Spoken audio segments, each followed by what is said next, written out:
잖아요. 무호성이요. 그죠? 여러분들이 무호성이 내가 신뢰하고 그리고 그 무호성에 대해서 인정할 수 있는 마음의 자세나 믿음의 자세가 되어 있어야지 명료성이나 필요성이나 충분성을 여러분들이 받아들일 수 있는 거예요. 인정할 수 있는 거예요.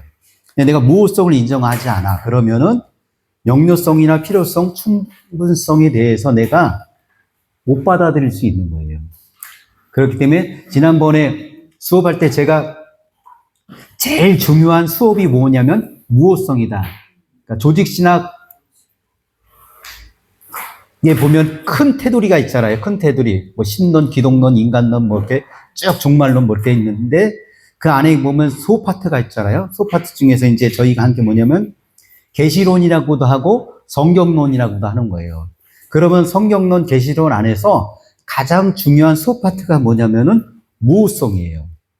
내가 무호성을 받아들이지 못하면은 다른 부분들, 앞으로 우리가 공부해야 될 모든 부분들에 있어서 걸림돌이 되는 거예요. 하나님의 말씀이 오류가 있는데 내가 굳이 배울 필요 없죠? 그죠? 배울 필요 없는 거예요. 인간의 지식으로 생각하면 되는 거고, 과학적으로 생각하면 되고, 자연의 이치로 성경의 말씀을 보면 되지, 내가 이거를 굳이 배울 필요가 없는 거예요. 네. 누구나 다 하나님의 말씀이 다 열려 있는 건 아니에요. 그래서 안셀무나 어거스틴이 얘기한 게 뭐냐면은 우리는 믿기 때문에 이해한다는 거잖아요. 그죠? 믿기 때문에. 그죠? 네. 그 마음의 자세가 있어야지 여러분 이제 명료성, 필요성, 충분성에 대해서 여러분들이 이제 받아들일 수 있는 거예요. 그렇지 않으면은 여러분들이 조금 지난번에도 잠깐 얘기했지만 신학을 하면 믿음이 떨어진다, 올라간다? 떨어지는 게 아닌 거예요. 올라가야 되는 거예요. 그런데 무호성이 내가 안 돼 있으면 믿음이 이거 하나님 말씀일까? 아닌 것 같은데? 오류가 있는데? 잘못됐는데? 라고 받아들이면 내가 하나님의 말씀에 대한 권위에 대해서 내가 신뢰하지 못하게 되는 거죠. 예, 그렇게 되는 거예요.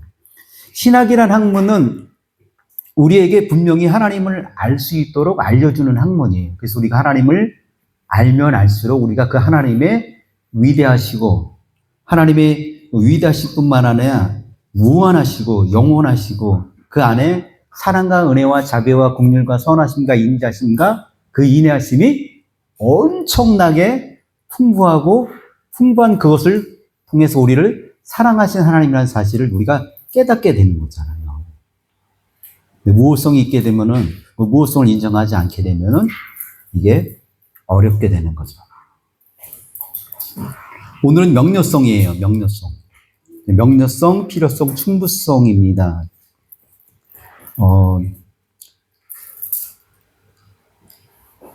수업 들어가기 전에 잠깐 재밌는 얘기를 해야 되는데 여러분 우리가 좋은 일이 있으면 내가 오늘 쏠게. 쏠게 그러죠. 야 쏠게 내가 오늘 가자. 쏘는 게 뭐예요? 돈 낸다는 거죠. 돈 낸다는 게 뭐예요? 내가 기분이 업됐다는 얘기잖아요. 그죠? 업돼갖고 좋은 일이 있다는 거, 쏜다는 거. 그 옛날에 그 주택복권을 하는 경우가 옛날에 있었죠. 20, 30년 전인가요? 옛날에는 이렇게 뺑뺑이 같은 거, 동그란 거 뺑뺑이 이렇게 쭉 돌려가지고 화살 같은 거로 쏘잖아요. 준비하시고 쏘세요! 그러면 딱 맞죠. 그러면은 뺑뺑이가 막 돌아가다 딱 맞추면은 네, 몇 번입니다라고 딱 얘기하죠. 그리고서 그 번호를 조합해가지고 주택복권이 당첨된 사람에게 주택을 어느 정도 구입할 수 있는 돈을 주는 거죠. 오늘날 말하면 로또, 스포츠 포토 그런 것들이 있는 거죠. 그게 있는 거잖아요. 쏜다는 얘기는 성서에서 나온 거예요. 쏜다. 네. 쏜다. 쏘면 좋은 일이 생긴다 이런 거죠. 쏜다. 어디서 나왔을까요?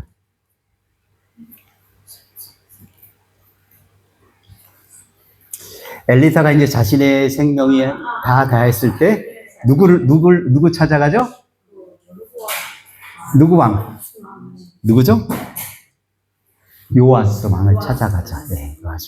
동쪽 창문을 향하여 활을 쏘시오. 쏘는 게 뭐예요? 승리한다라는 거예요. 야, 좋은 일이 생긴다는 거예요. 좋은 일이. 그리고서 난 다음에 뭐라 그랬죠? 화살을 바닥에. 근데 요아스가 몇 번 쳐요, 요아스 왕이? 3번. 근데 엘리사가 뭐라 그러죠? 왕이시여.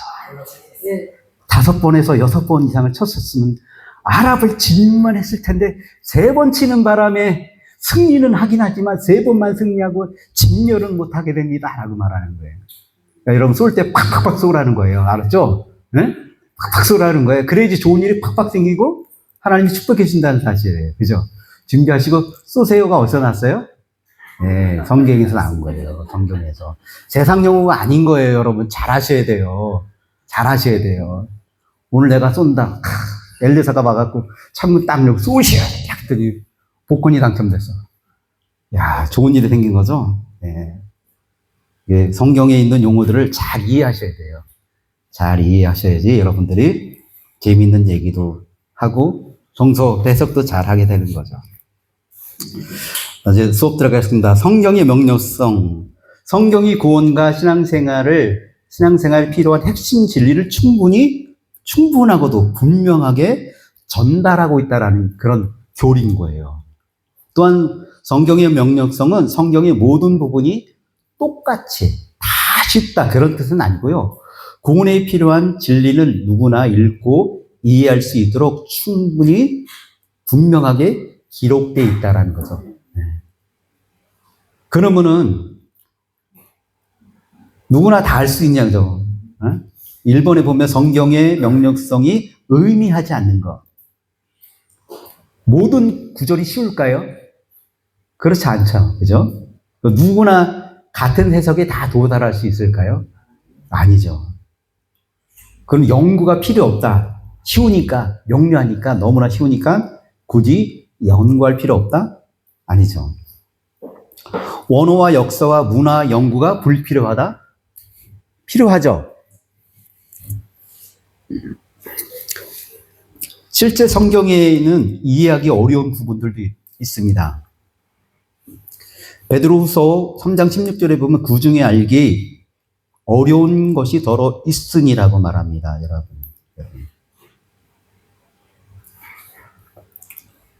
2번 성경의 명료성이 의미하는 것은 하나님은 자신을 계시할 때 알아들 수 있도록 말씀하셨다는 거죠. 그 복음의 핵심은 일반 신자도 이해할 수 있죠. 그죠?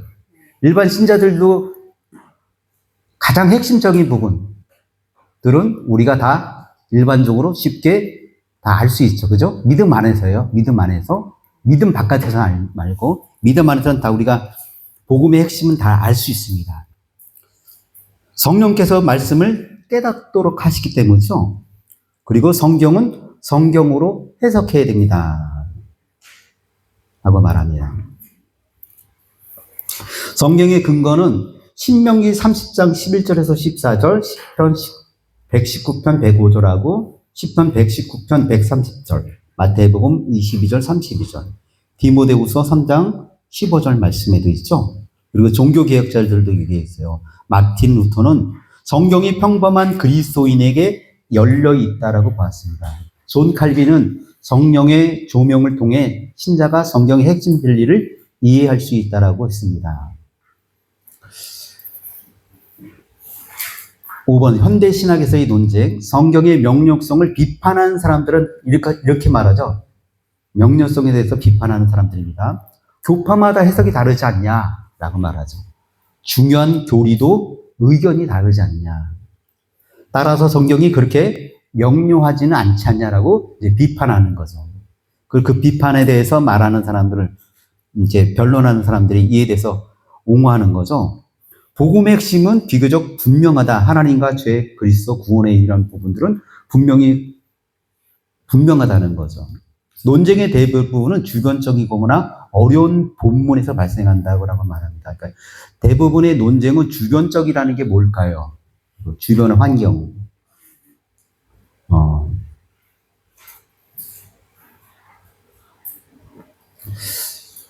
실제적으로 어려운 본문 때문에, 난이한 본문 때문에 교파가 갈라지는 않아요.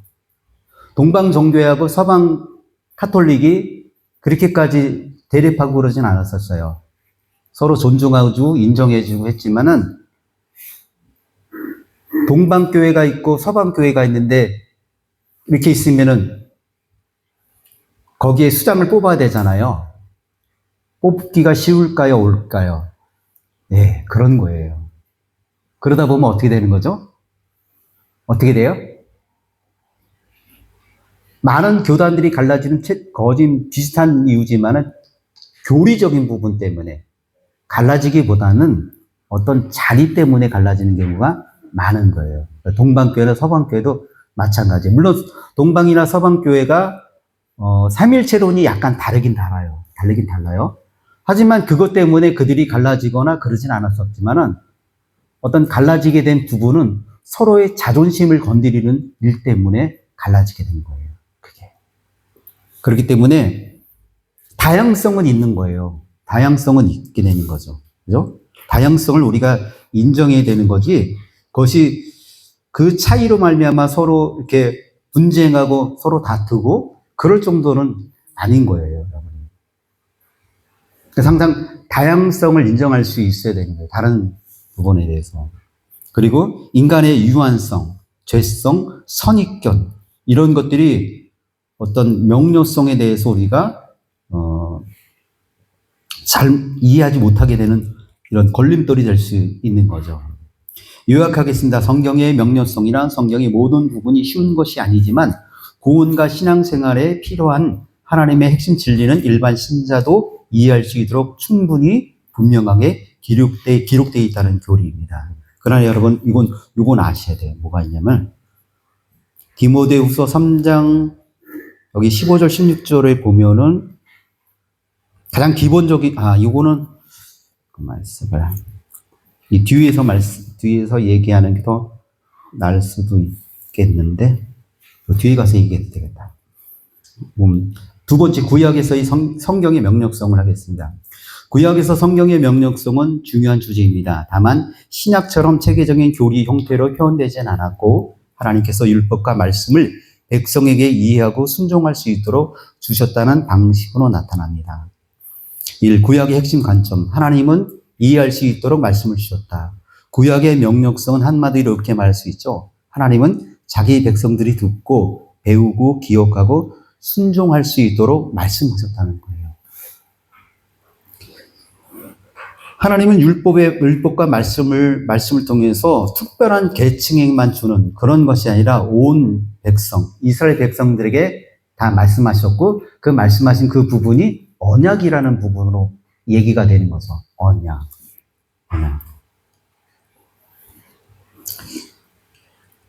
이 대표적인 구약의 본문들입니다. 신명기 30장 11절에서 14절의 말씀이 있죠. 하나님의 말씀은 멀리 있지 않고 어디 있다? 여러분, 매우 가까이 내 입에 있으며 내 마음에 있은즉. 매우 가까이 있는 거죠. 네. 이 본문은 구약의 명령성을 가장 잘 보여주는 구절 가운데 하나입니다. 하나님의 말씀은 너무 어려워서 접근 불가능한 것이 아닙니다. 백성들이 듣고 이해하고 순종할 수 있도록 가까이 주어진 말씀입니다.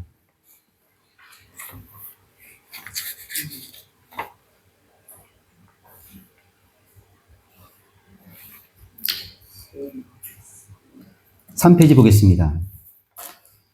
시편 19편 7절에서 8절의 말씀 보면 여호와의 율법은 완전하여 영혼을 소생시키시며 여호와의 교훈은 정직하여 마음을 기쁘게 하고 눈을 밝게 하시는도다. 율법은 단순히 규칙 그런 것들이 아니라 사람을 깨우고 지혜롭게 하는 말씀으로 묘사되고 있는 거죠. 시편 119편 130절 말씀도 보면 말씀은 우둔한 자를 깨닫게 한다. 주의 말씀을 열변 빛이 비쳐 우둔한 사람을 깨닫게 하나니. 이 구절은 성경의 명료성을 매우 직접적으로 표현하고 있는 거죠. 하나님의 말씀은 빛이다. 지혜로운 사람뿐만 아니라 우둔한 사람도 깨닫게 한다라고 말하죠. 말씀 자체가 이해를 가능하게 하는 것, 가능하게 하는 성격이 있다는 거예요. 말씀 자체가.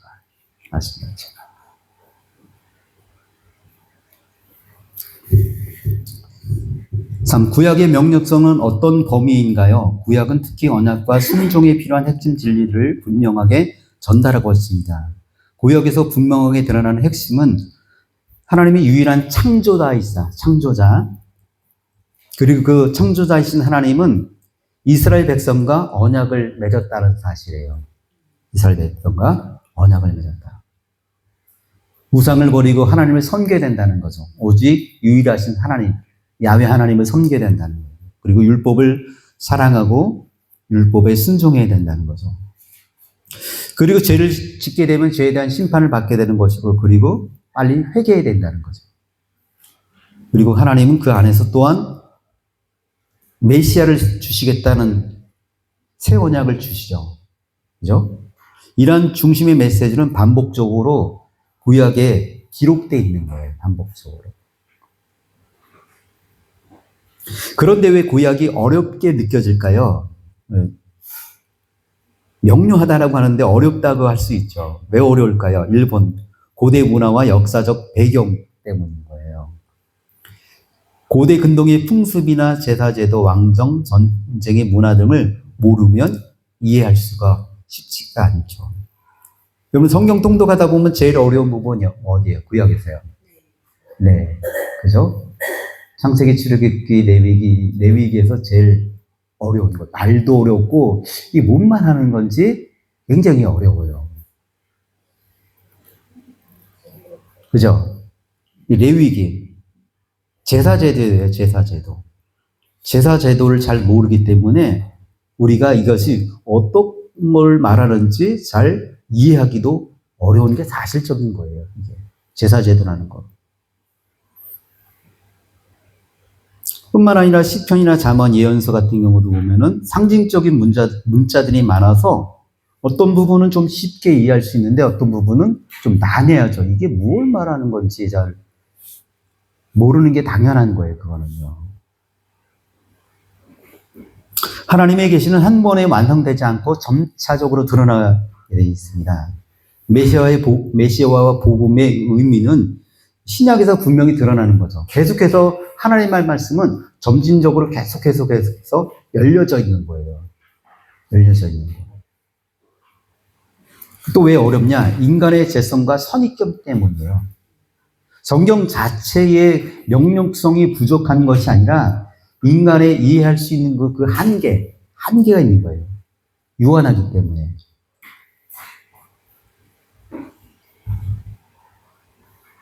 선입견으로 성경을 보는 경우들도 없지 않아 있습니다.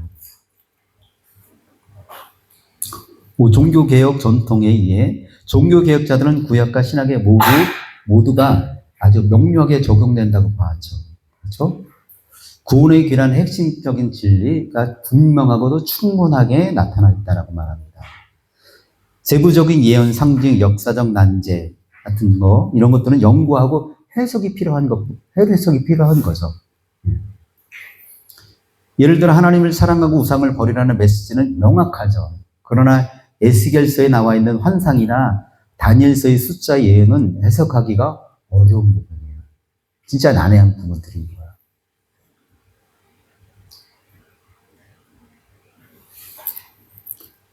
이 구약의 명료성과 예수님의 이해, 예수님도 구약이 이해 가능한 말씀이라는 전제에서 항상 말씀하셨어요.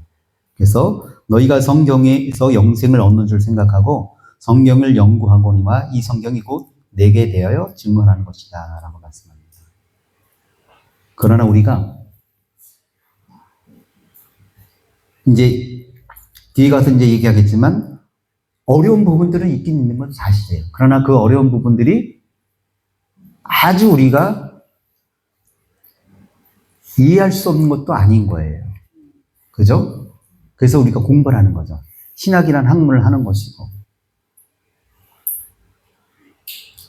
그래서 보면은 예수님이 부활하신 후에 누가복음 24장 27절과 사도행전 1장 3절에 보면은 이런 말씀이 있어요. 예수님이 부활하신 후에 제자들에게 있어서 모세와 선지자의 글을 풀어서 설명해 주셨다는 거예요. 부활하시고 난 이후에.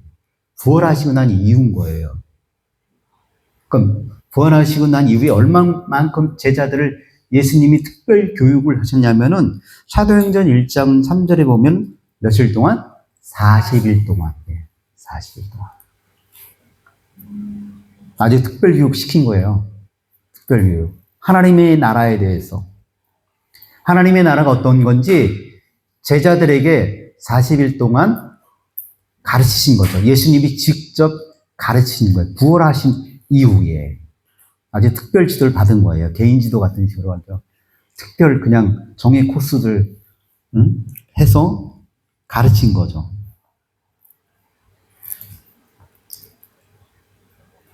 그리고 난 후에 사도들이 40일이 지나고 열흘이 지난 후에 오순절이 되는 거잖아요. 그죠? 그 오순절날 성령 받고 난 후에 그들이 확 눈이 열리잖아요. 그죠? 예.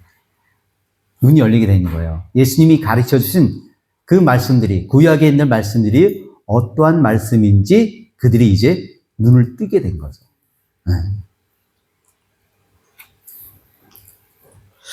요약입니다. 구약에서 성경의 명료성은 한 문장으로 말한다면 하나님의 언약 백성이 듣고 이해하고 순종할 수 있도록 율법과 말씀을 주셨으며 구원과 언약에 필요한 핵심 진리는 구약 안에서 충분히 분명하게 계시되어 있습니다.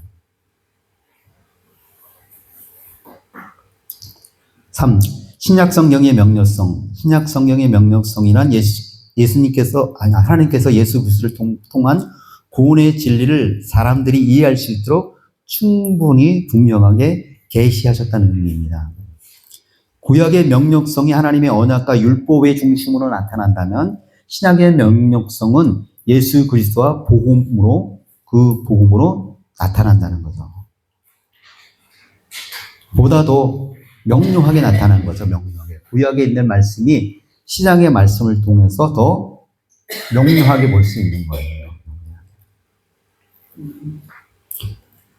1. 신약에서 명료성이 더욱 강조되는 이유는 신약은 예수 그리스도의 오심으로 하나님의 구원 계획이 더욱 분명하게 드러난 계시입니다. 히브리서 1장 1절과 2절의 말씀 보면 옛적에 선지자들을 통하여 여러 부분과 여러 모양으로 말씀하신 하나님이 이 모든 날 마지막에는 아들을 통하여 우리에게 말씀하셨으니 라고 말씀하죠.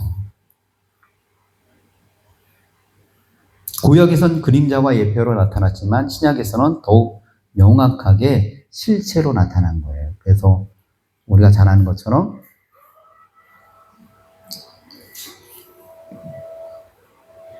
어거스틴이 얘기했죠. 신약은 구약 안에 감춰져 있고 구약은 신약을 통해서 나타난다, 드러난다라는 거잖아요. 네.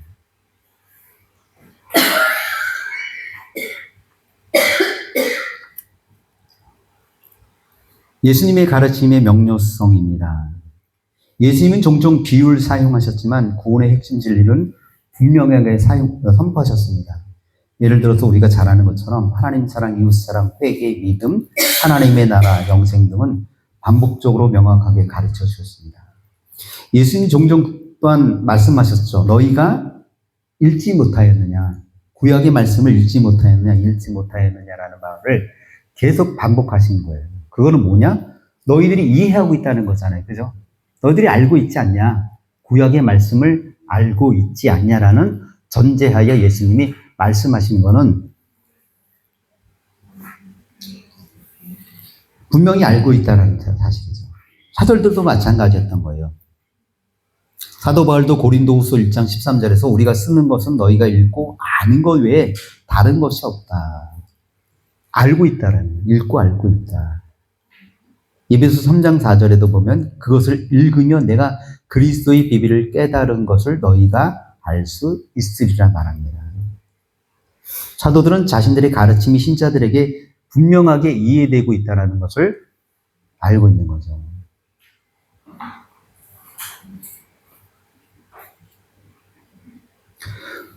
자, 모든 본문이 쉬운 건 아니다. 신약 자체에도 어려운 부분이 있음을 인정해야 됩니다. 베드로후서 3장 15절과 16절 말씀을 우리가 한번 볼게요. 베드로후서 3장 15절에서 16절 말씀 우리가 한번 보겠습니다.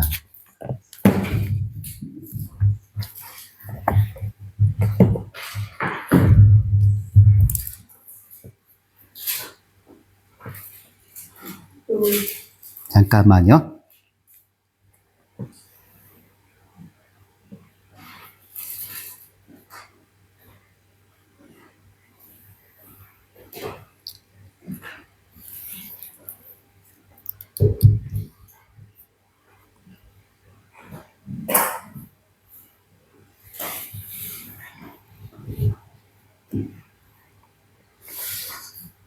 (16절) 말씀을 우리 같이 한번 읽어볼까요? 베드로후서 3장 16절 말씀. 또 그 모든 편지에서 이런 일이 관하여 말하였을 그 중에 알기 어려운 것이 더러워 있으니 무식한 자들과 굳세지 못한 자들이 다른 성경과 같이 그것도 억지로 풀다가 스스로 멸망하느니라. 아멘. 그 모든 편지에서 이런 일에 관하여 말하였을 때라고 말합니다. 여기서 그 모든 편지는 이제 바울 것도 얘기를 하는 거예요. 그리고 본인 것도 얘기를 하는 거고, 그러면서 그 중에 알기 어려운 것이 더러 있으니 그 중에 알기 어려운 것이 더러 있다라고 말을 하는 거예요. 근데 문제는 그 뒤에 있는 거예요. 문제는 무식한 자들과 굳세지 못한 자들이, 여기서 무식한 자들이라는 게 뭘까요? 무식한 자들. 그냥 하나님의 말씀을 잘 알지 못하는 사람들. 그리고 굳세지 못하는 사람들은 누굴까요? 굳세지 못하는 사람. 네? 앞에는 이제 성경을 잘 모르는 사람들, 무식한 사람들은 성경을 잘 모르는 사람이 있던 거예요. 그리고 그 뒤에 굳세지 못한 자들이라고 말을 하는 사람은 또 누구일까요? 믿음이 결여되어 있는 자. 믿음이 굳세지 못한 자. 그러니까 제가 아까 했죠.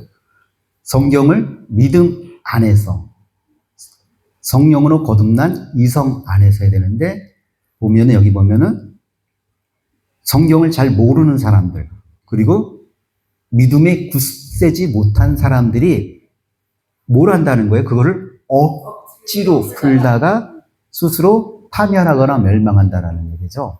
그러니까 하나님의 말씀을 풀을 때에는 여기 전제 조건이 나오는 거잖아요. 그죠? 하나님의 말씀을 일단 내가 잘 알아야 된다는 거죠. 그죠? 잘 알아야 된다는 거예요. 잘 알아야지 성경을 풀 수 있는 거지. 잘 모르는데 우리가 잘하는 것처럼, 세상 말도 잘하는 것처럼 손머슴이, 네. 네. 그리고 어떤 사람이 용감한 자라 그랬죠? 네. 그리고 또 믿음이 없으면 어떻게 되는 거예요? 믿음이 없는데 막 성경을 해석을 해요. 자의적으로 해석하게 되잖아요. 선입관을 가지고 해석하는 거고, 자기 생각을 가지고 해석하는 거고. 네. 그런 거예요. 자기 생각, 자기 의지, 자기 생각, 자기가 경험했던 거로 하는 거예요. 우리 뒤에 가서 이제 그런 거 얘기해 보겠지만은, 그런 경우들이 너무 많은 거예요. 우리 주변에 보면 너무 많잖아요. 그죠? 그죠? 어떤 것들이 있을까요? 우리 주변에 보면은, 이런 사람들이 있잖아요. 어떤 사람이 있냐면, 나는 모든 성경을 다 알아 라고 말하는 사람도 있죠. 대체적으로 그런 사람은 어떤 사람이죠? 나는 창세기부터 계시록까지 모든 성경을 다 알아, 다 모든 걸 해석할 수 있어 라고 말하는 사람들이 주로, 제가 그 검도 2단이거든요. 네, 2단. 내가 검도 2단이에요. 제가 옛날에 운동해갖고, 중학교 때 운동해가지고, 검도 2단인데, 2단인 거예요. 네. 그런 경우도 있죠. 우리가 잘 아는 것처럼 어떤 사람들은 병원에 가면 믿음 없는 사람이라고, 그런 사람 있잖아요. 하나님이 다 고쳐주는데 병원을 왜 가? 라고 말하는 사람이 있어요. 그럼 이분은 믿음이 너무 좋아서 그런 건가요? 아니면은 성경을 너무 잘 알아서 그런 건가요? 네. 그런 건 아니죠. 네, 아닌 거예요. 그리고 우리가 잘 아는 것처럼 모 교단에서는 모든 질병이 다 뭘 통해서 나타난다? 귀신. 네. 일부는 맞지만 일부는 틀린 얘기죠. 그러니까 오류죠, 오류. 오류잖아요. 그런데 본인들은 그렇게 생각 안 해요. 자신들은 절대 그런 생각하지 않습니다. 자기들은 바르고 자기들은 믿음이 올바르게 서 있고 내가 모든 성경을 잘 알고 있다라고 생각하는 거예요. 그런 부분들이 굉장히 많아요. 우리 주변에서도 그런 일들이 우리가 찾아보면은 얼마든지 있는 거예요. 그래서 신학을 할 때 바르게 신학을 하는 게 굉장히 중요한 거예요. 바르게. 신학을 할 때 바르게 신학을 배워야지 내가 좌로나 우로나 치우치지 않고 오직 여호와의 말씀으로 내가 지게표로 내가 잣대로 그것을 분별해 나갈 수 있어야 되는 거죠.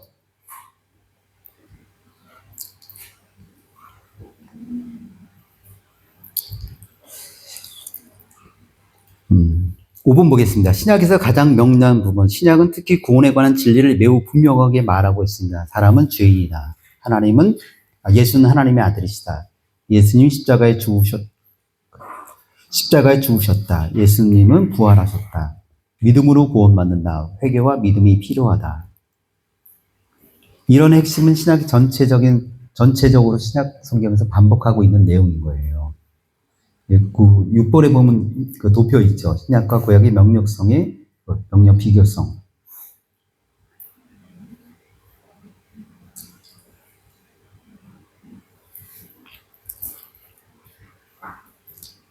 딱 보셨을 때 어떠세요? 이 표 안에 있는 내용들이 굉장히 명료한 거죠, 우리에게요.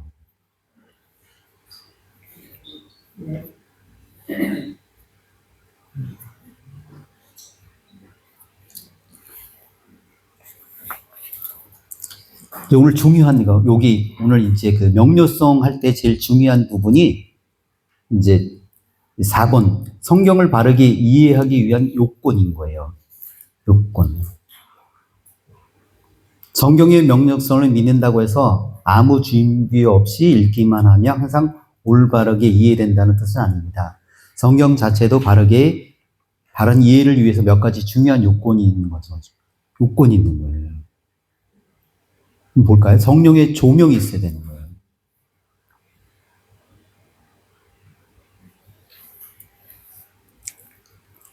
가장 기본인 거죠. 성령의 조명하심이 있어야 된다는 거. 이건 뭘 말하는 거예요? 성령의 조명하심이 있어야 된다는 얘기는 뭘 말하는 거죠? 성령의 감동심. 예, 기록되어 있는데 가장 기본이 뭐냐면은 우리가 예수 그리스도를 주로 고백하는 것은 내 의지인가요? 성령의 감동하심인가요? 네. 예수 그리스도께서 우리 구원자 되심을 고백하는 가장 기본적인 핵심은 성령의 감동이죠. 그 감동 안에는 지난번에 얘기했지만 조명이 있다는 걸 얘기했죠. 근데 이제 그걸 이제 구별해서 얘기할 때가 있고 구별하지 않을 때가 있긴 있는데 우리가 성령의 감동하심이 있다라고 했을 때 그 안에 포함하고 있는 거죠. 가장 기본적인 거예요. 예수 그리스도께서 우리의 구원자가 되신다는 사실을 내가 고백할 수 있느냐 없느냐가 성경을 이해할 수 있느냐 없느냐의 가장 핵심인 거예요. 이게 안 되면 다른 것도 다 안 되는 거예요. 연구는 되겠죠. 공부는 되겠죠. 하지만 잘못된 거로 나갈 수가 있는 거예요.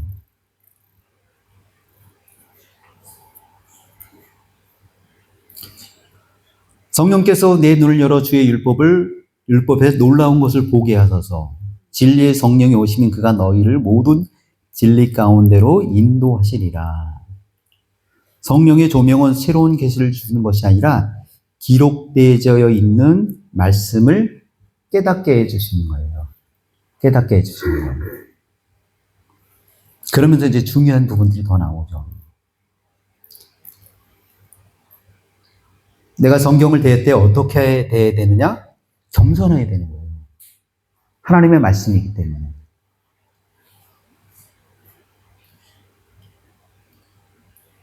그렇지 않고 내가 내 의지로, 내 생각으로, 내 선입관으로 하나님의 말씀을 내가 연구하려고 하고, 내가 비춰보려고 하고, 그건 안 되는 거죠.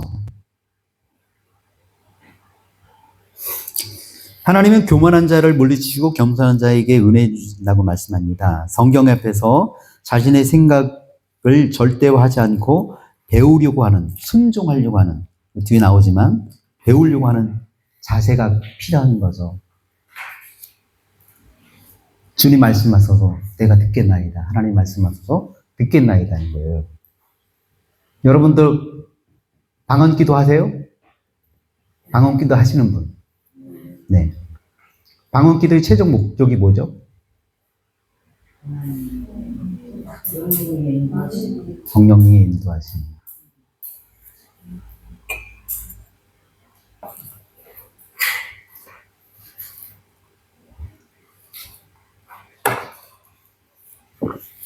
하나님께서 우리에게 방언의 은사를 주셨어요. 방언의 은사를 주셨는데 그 방언을 통해서 내가 기도할 때 방언의 은사가 하나님에게 내 방언의 은사를 왜 주셨다고 생각하지? 왜 주셨다고 생각하세요? 그 방언의 은사를 하면은 뭘로 얻을 수 있는지, 방언의 은사가 왜 필요한지, 어떻게 활용해야 되는지. 경험함으로써 하나님과의 깊은 교제와 네. 기도를 이끌어갈 수 있었던 그렇죠. 그러기 위해서는 이 겸손의 마음에서 가장 먼저 앞에 나온 게 뭐였던 거죠? 여기 보면은 성경 앞에서 자신의 생각을, 여러분 기도하면은 내 생각이 멈출까요? 안 멈출까요? 기도하면서도 막 기도하는데 뭐 별 생각 다 들죠? 그죠? 그죠? 기도는 하고는 있어. 내가 기도는 하지만 여러 생각들이 막 들잖아요. 그러면 하나님의 음성을 들어야 되는데 내가 여러 생각들이 들면은 하나님의 음성을 들을 수 있어요? 없어요? 방언의 기도는 내가 물론 하나님이 은사를 주셔서 통역을 할 수 있도록 내가 하는 방언의 기도를 내가 알아들 수 있도록 하시죠. 그죠? 그러면 내가 하는 그 방언의 단어 하나하나마다 내가 다 알아듣는 거예요? 아니죠. 그죠? 그럼 방언의 은사를 계속해서 활용하기 위해서는 방언을 많이 해야 되는 거잖아요. 그럼 방언을 많이 하면은 뭐가 되는 거냐면 내 생각과 내 의지를 내려놓는 거예요. 그리고 로마서에 나와 있지만 마땅히 빌바를 알지 못하나 성령이 말할 수 없는 탄식을 통하여 우리를 위하여 친히 간구하시니라라고 말하잖아요. 방언기도 얘기를 하는 거거든요. 그러면은 내가 방언으로 보통 얼마 정도 방언을 해야지 여러분 기도가 되는 것 같아요. 방언 기도하면. 뭐 사람마다 다를 수도 있지만 우리 보통 말하기를 내가 그날 하루의 삶 속에서 내가 하나님 앞에 붙들림 받는 하나님에게 순종할 수 있는 삶을 살기 위해서는 내가 2시간은 그래도 기도해야지 않냐라고 보통 다 그렇게 얘기하죠. 일반적으로요. 내가 방언으로 기도하는 거는 내 생각과 내 의지를 내려놓는 거고, 내려놓는 거예요. 내 생각이 어느 때 정지하느냐? 방언으로 기도할 때 내 생각이 정지가 되는 거예요. 내 생각이. 내 생각이 정지됨을 통해서 그 정지됐던 그 순간에 하나님이 나에게 음성을 들려주시는 거죠. 말씀으로. 그죠? 예. 내 생각을 내려놓는 거죠. 기도가 내 생각을 내려놓는 거예요. 그리고 다 하나님께 의지하는 거죠. 내 생각과 내 의지가 아니라 하나님이 어떻게 나에게 말씀하시든지 내가 그 말씀대로 순종하겠다는 자세인 거예요. 그리고 그 안에는 어떠한 마음? 겸손한 마음을 가져야 되는 거죠. 겸손한 마음으로 이 방언 은사가 굉장히 중요해요. 그래서요. 여러분,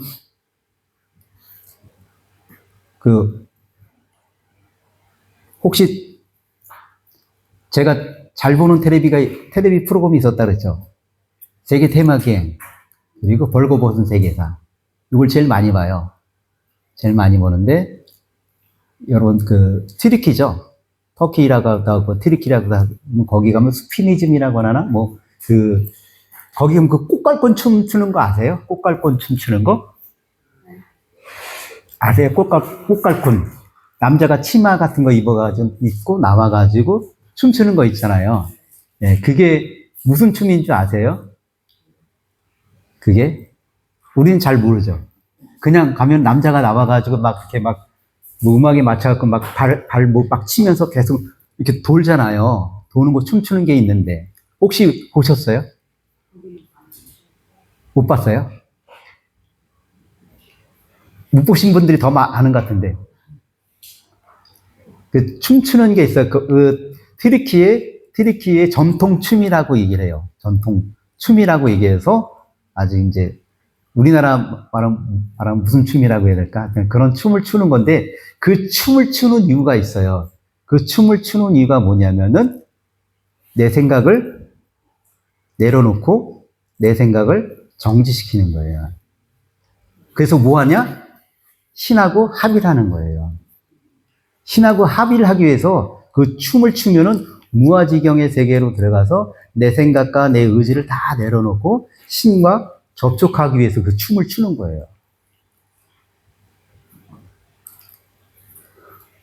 얼마 전에 제가 모 교회의 어떤 교회의 목사님이, 유명한 목사님이에요.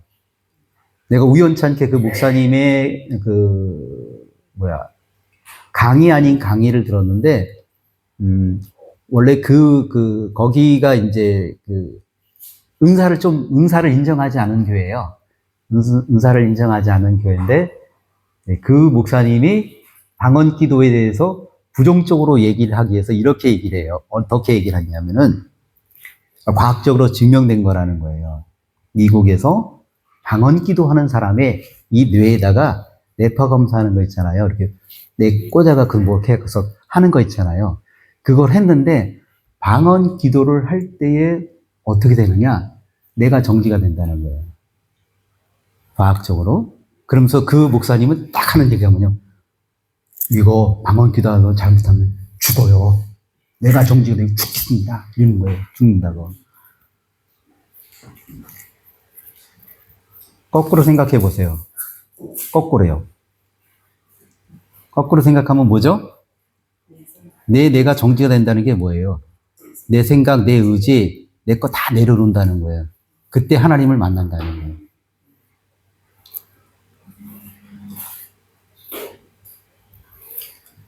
우리가 방언 기도하는 거는 내 의지와 내 생각을 내려놓는 거예요. 근데 굉장히 어려워요, 여러분. 내 생각과 내 의지 내려놓는 거 어려워요. 쉬운 게 아니에요. 그래서 여러분 부르짖는 기도 하는 거예요. 부르짖는 기도하고 방언 기도를 하는 이유가 다 그 안에 포함되어 있는 거예요. 부르짖는 기도할 때에 내 의지가 내려놓는 거예요. 내 의지가 내려놓게끔 되어 있는 거예요. 그래서 내가 방언 기도하고 부르짖는 기도할 때에 내가 내 의지와 내 생각, 내 모든 거 다 내려놓고 오직 하나님의 말씀에 내가 겸손히 음성을 듣고 순종하겠다는 그 믿음의 자세를 가지고 있을 때 하나님을 만나는 거죠. 하나님의 음성을 듣는 거죠. 하나님의 말씀도 마찬가지인 거예요. 똑같아요. 하나님의 말씀을 들 때가 겸손한 마음으로 내 생각과 의지를 다 내려놓아야 돼요. 그리고 내가 하나님이 어떻게 말씀하시니 내가 순종하고 믿음으로 행하겠다는 마음의 자세가 있어야 되는 거죠. 3번입니다. 믿음과 순종의 자세. 성경은 단순한 지식서가 아니라 하나님의 말씀입니다. 사람이 하나님 뜻을 행하려면 이 교훈이 하나님께 왔는지 알라. 순종하라는 마음 없이 읽으면은 말씀의 의미를 왜곡하기 쉬운 거예요. 왜곡하기.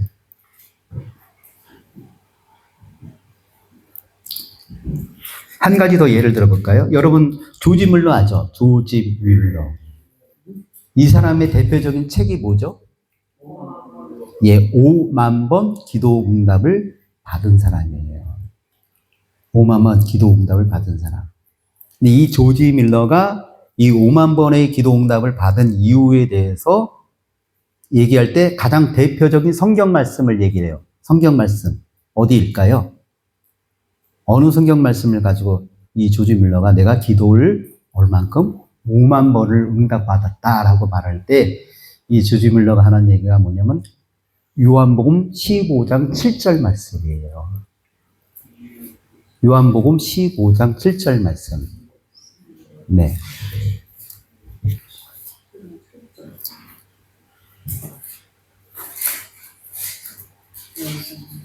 (15장 7절)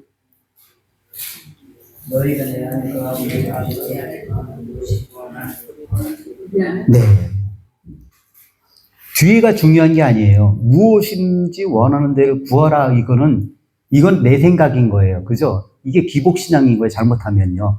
앞에 있는 구조를 빼고 무엇인지 원하는 대로 구하면 하나님이 주신대라고 말을 하면은 요거는 기복신앙인 거예요. 그런데 그 앞에 뭐라고 나와요? 너희가 너희가 내 안에, 내가 주님 안에 거해야 되는 거예요. 그리고 주님의 말씀이, 내 말이 너희 안에. 그죠? 뭘 전제로 하고 있는 거예요? 내 삶이 어디 있어야 되는 거예요? 주님의 말씀 안에, 주님 안에 거하면서 내가 늘 순종하고 그분의 음성을 들으면서 내가 어떻게 하나님의 말씀 가운데 순종하고 하나님 뜻대로 삶을 살아갈까라는 그런 삶을 살 때 하나님이 무엇인지 원하는 대로 구하라 그래야만 이루리라. 조지 밀러가 그거잖아요. 다른 게 아니에요. 조지 밀러는 항상 주님 안에 거하는 삶을 사는 것을 가장 1차 목표로 한 거예요. 주님 안에, 내가 어떻게 주님 안에 거하는 삶을 살까? 그래서 주님의 말씀을 내 안에 두고, 내가 그 말씀을 통해서 매일 순종하고, 그분의 음성을 들으려고 하고, 믿음으로 행하려고 하고, 겸손하려고 하고, 하니까 하나님이 그 조지 밀러에게 기도에 응답을 주시는 거예요. 그러면 여러분, 기도의 응답을 줄 때 우리가 잘 아는 것처럼 기도를 했는데 응답받지 못하는 이유는 뭐죠? 잘 알죠? 우리 너무나. 네, 정욕대로. 또 한 가지 뭐야? 네? 그거는 여기 응답받은 걸 얘기하는 거잖아요. 뭐죠?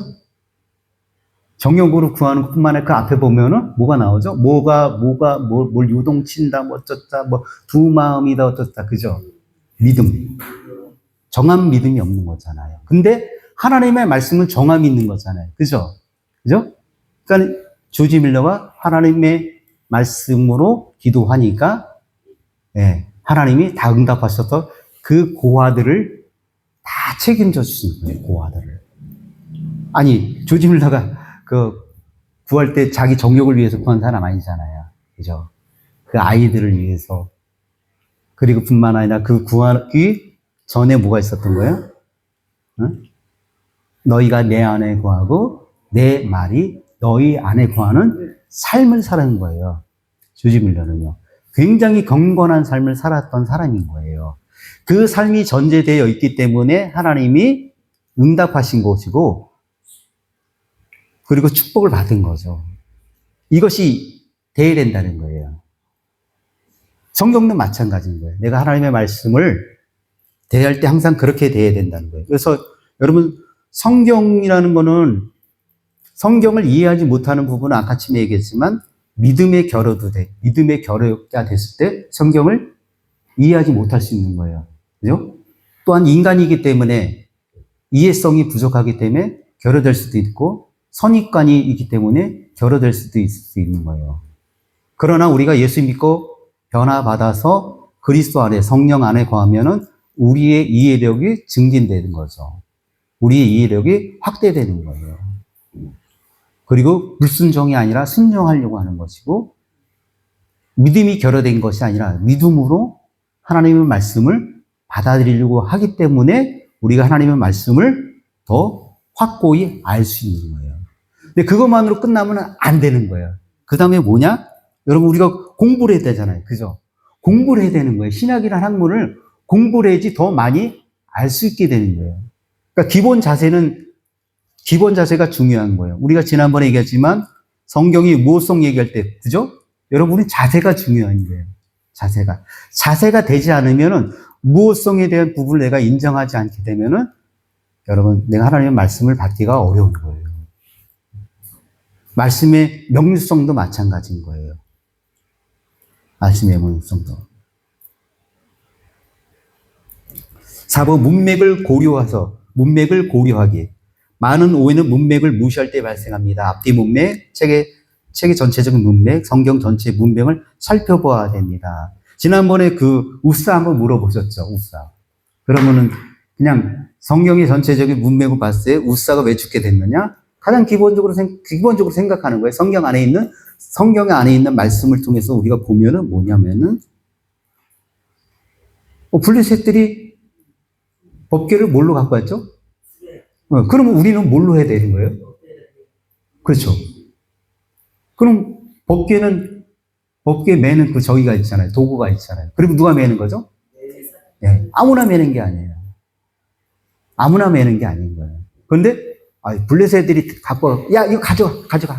아이, 우리 도저히 안 되겠다. 야 이거 있어봐요. 우리는 괜히 아주 그냥 재앙만 당하고 우리는 곤욕만 당하고 야 이거 안 된다. 진짜 너희는 하나님 살아계신 하나님이다. 야 갖고 가랬더니 그래? 우리 갖고 갈게. 세상 사람들이 하던 방법 그대로 그냥 하는 거니까. 세상 사람들이 하는 방법으로. 성경이 나와 있잖아요. 그죠? 단순한 거예요. 성경에 나와 있는 그대로 내가 보는 거죠. 성경에 나오는 그대로. 5번 보겠습니다. 성경으로 성경을 해석하기. 종교개혁자들은 성경을 해석한다라고 했습니다. 성경 그 자체의 해석자입니다. 성경은 성경으로 해석된다 또는 성경이 성경을 해석한다라고 말합니다. 성경의 어떤 구절이 어렵거나 모호할 때 그 의미를 성경 밖에 있는 것들을 통해서 전통이나 철학이나 개인 경험보다 성경 자체의 다른 구절을 통해서 밝혀야 한다는 원리입니다. 어려운 구절은 더욱 분명한 구절에 도움을 받아서 해석해야 됩니다. 여러분 이런 거 있잖아요. 뭐가 있냐면은 예를 들어서 빌립보서나 예배소서나 아니면 갈라디아서에 있는 어느 일정 부분에 대한 말씀을 해석할 때 내가 잘 이해가 되지 않는 부분이 있을 때는 뭘 봐야 되는 거죠? 갈라디아면 갈라디아서, 예배소서면 예배소서, 빌립보서면 빌립보서의 그 공동체에 그 편지를 보낸 사람이 누구냐? 그리고 왜 거기다가 그 서신을 쓰게 된 원인이 있는 거잖아요. 그 사람의 그 편지를 보낸 목적이 있는 거예요. 그 목적을 찾는 거. 근데 그 목적이 잘 안 보인다. 그럼 어떻게 되느냐? 신약이면 신약의 전체적인 부분이 그 본문 구절과 같은 맥락을 가지고 있느냐, 없느냐를 보는 거죠. 그래서 그거를 신약과 구약의 전체적인 맥락을 봤을 때에 이 본문이 일치한다라고 한다면은 그 본문을 그렇게 해석하는 거예요. 그것도 하나의 성경을 해석하는 방법 중에 하나인 거예요. 그러니까 내 생각이 아니라 내 생각이 아닌 거예요. 전통이나 개인 경험 그런 것들이 아니라 성경은 성경으로 얼마든지 해석할 수 있게 되어 있어요. 분명히. 그죠? 아까쯤에 반복하지만 신약은 구약 안에 감춰져 있고 신약은 구약을 통해서 드러난다는 거잖아요.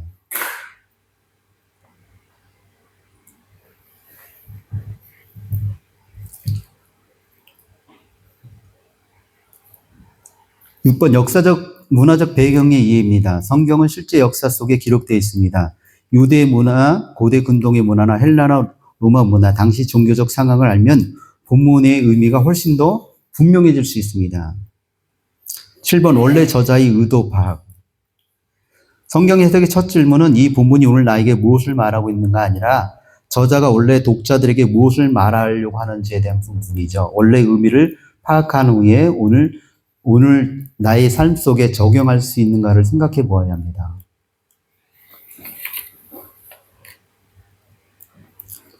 8. 공동체 안에서 읽기. 성경은 개인에게만 주어진 책이 아니라 교회 공동체에 주어진 말씀입니다. 목회자나 교사, 신학자, 교회의 역사 속에서의 그 해석의 도움을 받는 것도 중요한 거죠.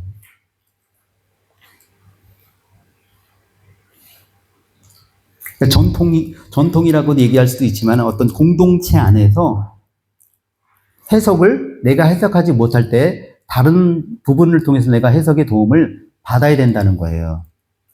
내 자의적으로 보지 말고. 네. 우리 목사님은 어떻게 해석할까? 그리고 선진들은, 믿음의 선배들은 어떻게 이 본문을 해석했을까라고 우리가 도움을 받아야 되는 거죠. 9번, 성경 전체를 그리스도의 중심으로 읽기. 예수님은 구약이 자신을 증거한다고 말씀하셨습니다. 우리가 잘 아는 것처럼 구약은 오실 예수, 신약은 오신 예수. 그리고 성경의 주제는 예수님이잖아요. 예. 성경이 곧 내게 대어 증언하는 것이니라. 모세와 모든 선지자의 글로 시작하여 자기에 관하여 것을 설명하느니라. 성경의 전체는 궁극적으로 하나님의 구원의 역사와 예수 그리스도를 가리킵니다. 이거 요약이에요, 요약.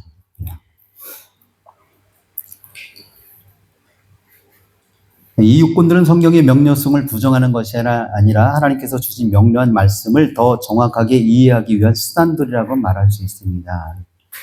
가장 중요한 것이 내가 겸손하고 그리고 순종하는 믿음의 자세로 내가 성경을 대하는 것이 가장 중요한 것이에요.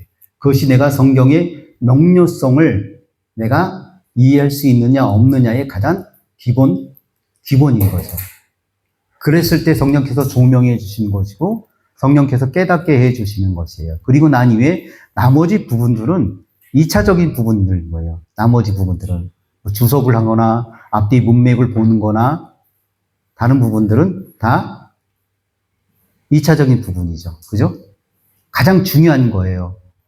모성처럼 성경을 단순히 내가 이성적으로다가 과학적으로다가 아니면은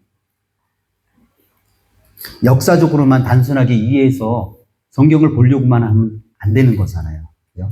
성경은 하나님이 우리에게 자신을 나타내신 것이기 때문에 하나님이 원하는 방법으로 우리가 성경을 접근해서 성경을 이해하려고 해야 되는 거지, 하나님이 원하는 방법이 아니라 내가 가지고 있는 방법으로 하나님을 내가 해석하려고 하고 이해하려고 하면은 안 되는 거예요.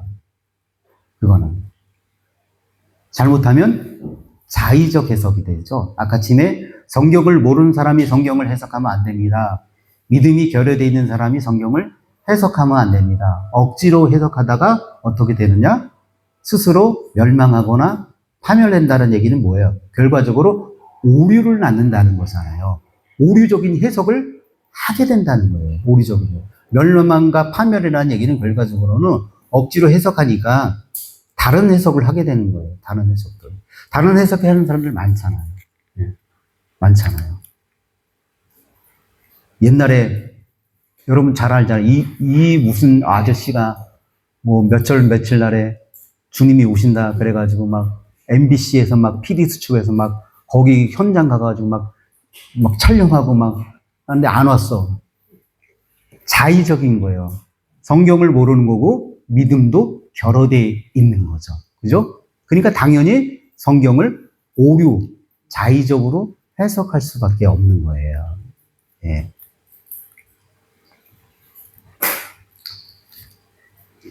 쉬었다가 다시 하겠습니다.